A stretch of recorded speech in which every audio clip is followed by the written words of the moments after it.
দক্ষিণ এশিয়ার দুই গুরুত্বপূর্ণ পরাশক্তি ভারত এবং চীন দীর্ঘদিন ধরেই সীমান্ত বিরোধ সহ নানা ইস্যুতে দেশ দুটির মধ্যে বিরাজ করছিল এক ধরনের উত্তেজনাপূর্ণ ও বৈরী সম্পর্ক। তবে সম্প্রতি মোদির চীন ভ্রমণ ইস্যুতে দুই প্রতিবেশী দেশের মধ্যে সম্পর্কে নতুন মোড়ের ইঙ্গিত পাওয়া যাচ্ছে। বিস্তারিত শিহাব ইসলামের ডেস্ক রিপোর্টে। দীর্ঘদিনের সীমান্ত উত্তেজনা ও ভূরাজনৈতিক প্রতিদ্বন্দ্বিতার পর দক্ষিণ এশিয়ার দুই প্রধান পরাশক্তি ভারত ও চীনের সম্পর্কে আসছে কি নতুন মোড়? সাংহাই কোঅপারেশন অর্গানাইজেশনের শীর্ষ সম্মেলন ঘিরে এমনই প্রশ্ন ঘুরছে আন্তর্জাতিক অঙ্গনে। সম্মেলনে অংশ নিতে শনিবার জাপান থেকে চীনে পৌঁছেছেন ভারতের প্রধানমন্ত্রী নরেন্দ্র মোদী। 2018 সালের পর এটি চীনে তার প্রথম সফর। ইতিমধ্যেই সম্মেলনে যোগ দিতে চীনে অবস্থান করছেন রাশিয়ার প্রেসিডেন্ট ভ্লাদিমির পুতিনও। চীনা সময় অনুযায়ী রোববার বিকেলে প্রেসিডেন্ট শি জিনপিং এর সঙ্গে মোদির বহু প্রতীক্ষিত বৈঠক হওয়ার কথা রয়েছে।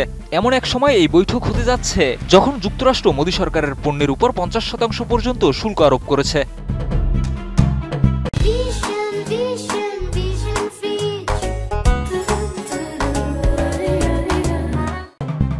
বিশ্লেষকরা বলছেন, এই বৈঠকের মাধ্যমে ভারত ও চীন পারস্পরিক সম্পর্ক জোরদারের নতুন ইঙ্গিত দিচ্ছে। একই সাথে এই বৈঠকের ফলাফল ভবিষ্যতে আঞ্চলিক জোট ও কূটনৈতিক ভারসাম্যে বড় প্রভাব ফেলতে পারে বলে ধারণা করা হচ্ছে। শি জিনপিং এর সঙ্গে বৈঠকের পর সোমবার রাশিয়ার প্রেসিডেন্ট ভ্লাদিমির পুতিনের সঙ্গেও বৈঠকে বসবেন মোদি। মার্কিন নিষেধাজ্ঞা উপেক্ষা করে রাশিয়া থেকে জ্বালানি কেনা অব্যাহত রাখায় ভারতীয় পণ্যের উপর যুক্তরাষ্ট্র আরোপ করেছে অতিরিক্ত 25% শুল্ক।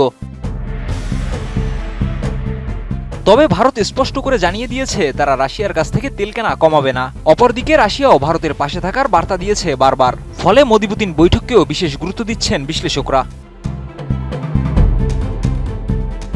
বিশ্বজুড়ে মার্কিন আধিপত্যের বিকল্প হিসেবে একটি নতুন শক্তিধর জোটের সম্ভাবনা দেখছেন অনেকেই। বিশেষ করে ভারত, চীন ও রাশিয়ার ঘনিষ্ঠতা বাড়লে বৈশ্বিক রাজনীতিতে আসতে পারে বড় পরিবর্তন। এদিকে চীনের মাটিতে পা রাখার কিছুক্ষণের মধ্যেই ভারতের প্রধানমন্ত্রীর সঙ্গে ফোনে কথা বলেন ইউক্রেনের প্রেসিডেন্ট ভ্লাদিমির জেলেনস্কি।